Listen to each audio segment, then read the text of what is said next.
Swastiastu, Namo Buddhaya, Salam Kebajikan, Rahayu. Perkenalkan, saya Iko Setio Budi, peserta CGP Angkatan 10, asal Kabupaten Bulungan, Kalimantan Utara. Saat ini, saya mengabdi di SDN 003 Tanjung Palas Tengah. Dan pada kesempatan kali ini, saya akan memaparkan filosofi pendidikan menurut Ki Hajar Dewantara.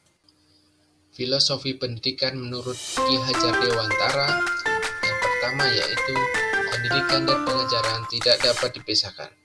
Yang artinya, pengajaran dan pendidikan itu merupakan satu kesatuan. Dan itu berguna untuk memerdekakan manusia sebagai bagian dari persatuan atau rakyat. Jadi, manusia itu dapat hidup sendiri tanpa tergantung oleh orang lain.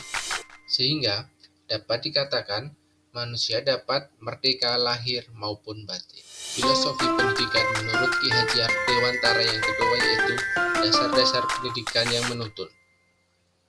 Dasar-dasar pendidikan yang menuntun maksudnya pendidikan bertujuan untuk menuntun atau membantu anak menebalkan garis-garis samar, untuk memperbaiki lakunya, untuk menjadi manusia seutuhnya, sehingga dapat disimpulkan bahwa kodrat anak adalah anak itu sendiri. Kita sebagai orang dewasa khususnya, sebagai seorang pendidik, hanya dapat membantu memfasilitasi atau menuntun untuk menebalkan garis-garis dari sisi positifnya. Filosofi pendidikan menurut Ki Hajar Dewantara yang ketiga yaitu kodrat alam dan kodrat zaman.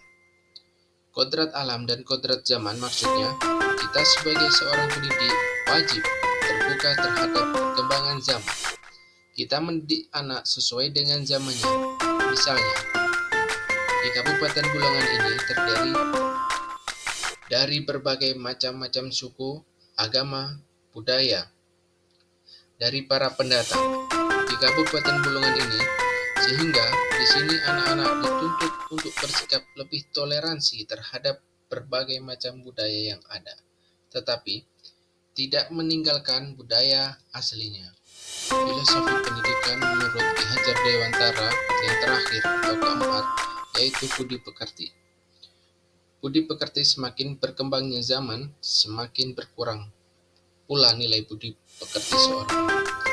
Sementara, budi pekerti adalah bagian yang paling penting dalam proses pengajaran dan pendidikan seorang anak. Sehingga, kita sebagai seorang pendidik wajib memberikan teladan yang baik supaya terbentuklah budi pekerti anak yang baik.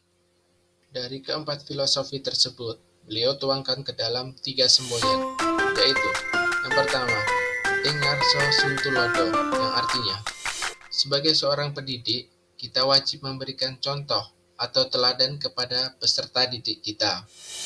Yang kedua, Ing Matio Mangun Karso, yaitu di tengah-tengah kita memberikan semangat atau membangkitkan semangat peserta didik kita.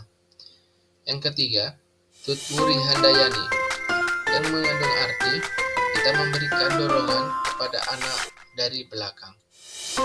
Sehingga kegiatan pembelajaran yang saya terapkan di dalam kelas menurut konsep Merdeka Belajar atau sesuai dengan pemikiran Ki Hajar Dewantara ialah kegiatan pembelajaran dipusatkan kepada siswa. Jadi, di dalam kelas lebih banyak dilakukan kegiatan diskusi.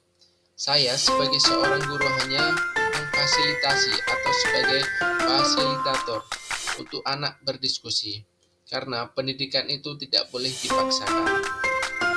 Kemudian, yang kedua, menanamkan budi pekerti, sikap sopan santun, dan toleransi kepada peserta didik lain. Jadi, di sini sebagai seorang guru, saya memberikan contoh bagaimana cara berkelakuan yang baik, sopan santun. Misalnya saja, seperti sebelum masuk ke dalam kelas, kita hendaknya mengetuk pintu atau mengucapkan salam terlebih dahulu. Kemudian, tidak berkata kasar, dan lain sebagainya.